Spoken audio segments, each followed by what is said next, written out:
Thank you for watching my review of the Samsung Gear IconX. I just wanted to apologize for the complete pigsty in which I'm sat at the moment. I'm not started working for Trader Joe's, but I am going to be moving apartment very shortly, so this is about the best it's going to get. Anyway, without much further ado, in the words of a greatly polarizing man, fool me once, shame on you. Fool me, you can't get fooled again. Sage words, I think you'll agree. And you may be asking right now, Chris, what does this have to do with the Gear IconX 2018? Well, it has everything to do with the 2018 Gear IconX. The reason is the 2017 Gear IconX, they fooled me hard. Look, here's me trying to make the best out of a bad situation. At the time, I said that the Gear IconX promised so much, sounded so great, but fell badly short when it came to usability. For a couple of weeks, my patience had truly worn out and I actually sent them back. To summarize, what you can learn from the video is that they were crap. They always felt like they were going to fall out of your ears. One of them, at least every hour or so, would switch off at random thinking they had fallen out of your ears. And ultimately, well, other than having constant low battery anxiety, they just promised so much and delivered so little. So you get the point.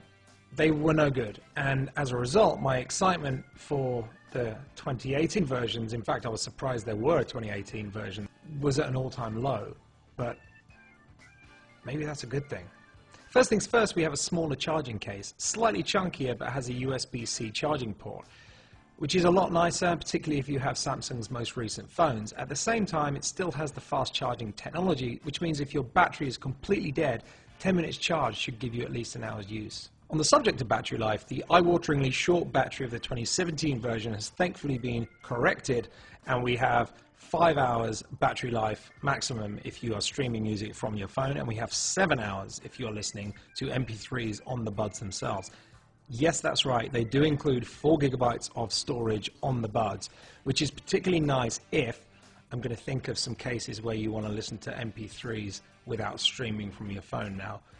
You were just mugged, and your phone was taken from you, and you need music to console yourself with. If you're a runner, if your phone battery has died, and you are trying to pass the time on a bus. That's 3 great use cases when you can use the MP3 storage on these buds. Pretty pleased with that. So the battery life's been improved, and the charging case has been improved, so you may ask what's left. Well, obviously audio, but we'll get to that. The fit was one of my ultimate bugbears last time round.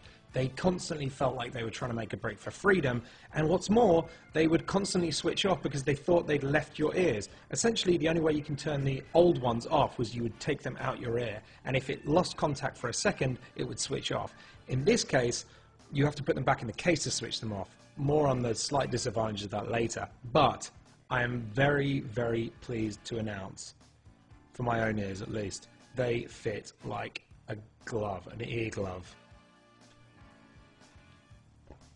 It's just nice. Can't hear a thing out this ear now, but fantastic. And this is actually what I wanted from the Gear IconX the first time around. Unlike Apple's faintly ridiculous looking ostentatious AirPods, which are designed that way purely so that people know you've purchased Apple, the Gear IconX are discreet and subtle. And finally, the in-ear fit and feel matches the design. So despite having zero excitement from the outset, I suddenly realized I'm in possession of a sub $200 set of earbuds that have great battery life and they sound great too. So yes, we should probably get around to talking about how these things sound, and I'm probably going to take these out of my ears now because I can't hear a thing I'm saying. I'm probably shouting. But the whole point is that I feel like being told how something sounds is kind of like being told how something tastes. It's entirely subjective. What I will say is that the bass is incredibly firm, the trebles are good, the mid-tones sound great. All in all, I'm very happy with it. There is a touch of interference occasionally if you put your cell phone or mobile phone, I'm forgetting which country I was born in, at the bottom of a bag. But other than that, pretty much there are no complaints whatsoever. The only other thing I would say is that the natural form factor and the jelly in ears do cause kind of a pounding or a resounding sound when you walk or when you run, but frankly that's the same with any jelly in-ear headphones. Finally, it's probably worth mentioning that they are Bluetooth headphones, so you're only going to get as good as Bluetooth technology can provide, which I'm inclined to believe what I read online when I hear that it's not going to be as good as a quality set of wired. All I will say is that they are the best Bluetooth headphones in terms of sound, and that's quite a big statement. From a feature standpoint, Samsung have actually removed a feature, which is kind of unusual, which is the heart rate monitor. Personally, I think this is kind of a good thing, because if you care about your heart rate, the chances are you're going to have either a smartwatch, their own or another, the Gear Fit 2, one of the Fit bands. You can actually see a review of mine in the description, good self-plug there, or use one of the phones themselves to monitor your heart rate. So I honestly don't think it's a big loss, and if it's improved battery life, then it's definitely a good thing. Other than that, they also feature audio pass-through, which is a neat feature that provides ambient sound from the outside and plays that through. It can make you feel slightly drunk if you click your fingers behind your ear, because there is a millisecond delay, but it is really useful for things like traffic awareness and all that kind of safety stuff that probably should matter when lawsuits exist. I also love the slightly patronizing fitness assistant that plays. So I'll walk back from the pub and it'll tell me you just did a great workout.